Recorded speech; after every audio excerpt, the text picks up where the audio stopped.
یا مولانا کا 70+ کی عمر میں داڑھی کو کالا کرنا، اس کے اوپر کوئی شرعی گرفت نہیں ہے۔ بخاری اور مسلم دونوں میں حدیث ہے، اللہ کے محبوب صلی اللہ علیہ وآلہ وسلم کی جب وفات ہوئی تو حضرت انس بن مالک کہتے ہیں کہ آپ کے سر اور داڑھی کے ملا کر 20 سے زیادہ بال سفید نہیں تھے، 20 سے زیادہ میرے سفید ہیں، اور وہ بھی وہ کہتے ہیں کہ کن پٹی پہ چند بال تھے، اس کی بھی مزید بریک اپ آئی ہے کہ 8 یا 10 بال جو ہے وہ آپ علیہ السلام کی داڑھی مبارک کے تھے اور اتنے ہی سر مبارک کے سفید تھے، اور وہ بھی کن پٹی پہ۔ یعنی نبی علیہ السلام اپنی وفات تک جو 61 ایئرز آپ کی ایج ہے سولر اعتبار سے جو ہم گنتے ہیں، یہ جو 63 ایئرز ملتا ہے وہ لیونر ہے، چاند کے اعتبار سے، ہمارے جو چل رہے ہیں اس کے اعتبار سے آپ کی عمر مبارک 61 ایئرز تھی۔ 61 ایئرز میں بھی نبی علیہ السلام کی داڑھی اور سر کے بال کالے ہی تھے، یہ معجزہ تھا، اور یہ اس بات کا ثبوت ہے کہ کالے بال خوبصورتی کی علامت ہے۔ نبی علیہ السلام کو یہ معجزہ حاصل تھا، باقی لوگ اسے اچیو کرنے کے لیے داڑھی کو کالا کر لیتے ہیں۔ بہتر تو ہے کہ آپ مہندی استعمال کریں، ریڈ کریں۔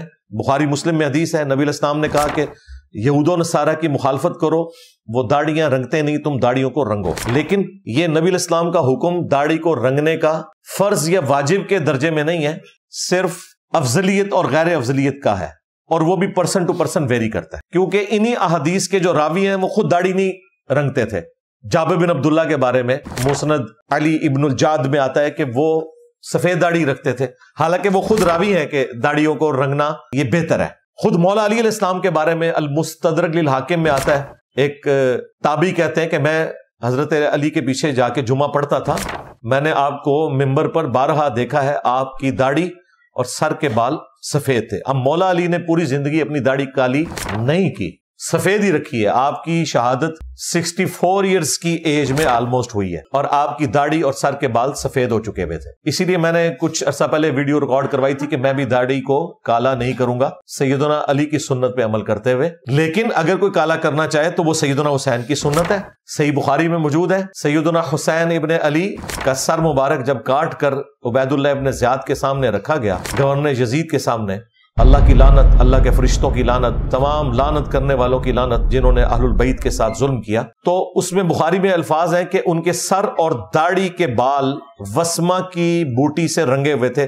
وسما وہ بوٹی تھی جو کالا کرنے کے لیے یوز ہوتی تھی، جس طرح آج کل آپ کے پاس مختلف کیمیکلز ہیں، اس زمانے میں تو کیمیکلز نہیں ہوتے تھے، بوٹیاں۔ سرخ کرنے کے لیے مہندی استعمال ہوتی تھی اور کالا کرنے کے لیے وسما کی بوٹی۔ تو حسین ابن علی اپنی داڑھی کالی کرتے تھے کتنی عمر میں؟ اس وقت ان کی عمر 58 سال تھی، 58 ایئرز، جب آپ علیہ السلام کی شہادت ہوئی ہے۔ اس کا مطلب ہے اس عمر تک آپ داڑھی کو کالا کر سکتے ہیں۔ اس کے علاوہ بھی کئی حساب سے ثابت ہے، میں نے اس کے اوپر الگ سے ویڈیو ریکارڈ کروائی ہے، وہ پھر ٹاپک اس طرف چل پڑے گا، صرف یہاں ضمناً ذکر کرنا مقصود تھا۔ البتہ مسلم شریف میں جو ایک حدیث ہے نا کہ حضرت ابوبکر صدیق کے جب والد فتح مکہ کے موقع پر مسلمان ہوئے، نبی علیہ السلام کی خدمت میں انہیں پیش کیا گیا ابو قحافہ کو، تو ان کی داڑھی بھی سفید تھی، سر کے بال بھی سفیدی سے چمک رہے تھے، تو نبی علیہ السلام نے کہا کہ ان کو کہو کہ اپنی داڑھی کو رنگیں اور کالے رنگ سے اجتناب کریں۔ اس حدیث کی وجہ سے بعض لوگوں نے یہ سمجھا کہ کالا رنگ نہیں کر سکتے، حالانکہ وہ بہت بوڑھے تھے، بہت بوڑھے شخص کو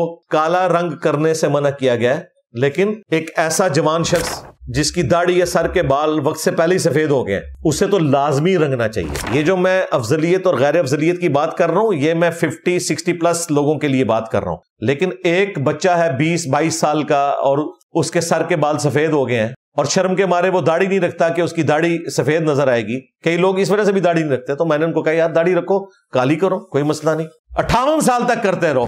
سیدنا حسین ابن علی سے ثابت ہے، اور بھی کئی صاحب سے۔ حضرت حسن ابن علی کے بارے میں بھی المعجم الکبیر طبرانی میں آتا ہے، وہ بھی داڑھی رنگتے تھے۔ اب یہ جو حدیث ہے جس میں ممانعت آئی، وہ بہت بوڑھے شخص کے لیے ہے، ظاہر ہے اس کو تو ضرورت بھی نہیں ہے کہ ایک 80-90 سال کا بندہ ہے اور وہ داڑھی کو کالا کر رہا ہے، وہ اور رنگ سے کرے۔ البتہ وہ جو ایک حدیث ہے سنن نبی داؤد کے اندر، نبی علیہ السلام نے کہا کہ قرب قیامت میں ایسے لوگ آئیں گے جو کبوتر کے پوٹوں کی طرح سیاہ رنگ سے رنگیں گے، یعنی ان کی داڑھی اور سر کے بال وہ رنگ رہے ہوں گے جس طرح کبوتر وائٹ ہوتا ہے اور اس کا پیٹ کالا، یعنی وہ داڑھی کی طرح نظر آ رہا ہوتا ہے، اور وہ جنت کی خوشبو بھی نہیں پائیں گے۔ میرے خیال میں تو یہ مولویوں کے بارے میں جو علماء سو ہے، ہاں ظاہر ہے کہ وہ اس قسم کا دین پھیلا رہے ہیں کہ جس دین کی اسلام میں کوئی گنجائش نہیں ہے۔ اس حدیث کی وجہ سے بعض لوگوں نے یہ سمجھا کہ جو داڑھی رنگتا ہے وہ جنت کی خوشبو نہیں پائے گا.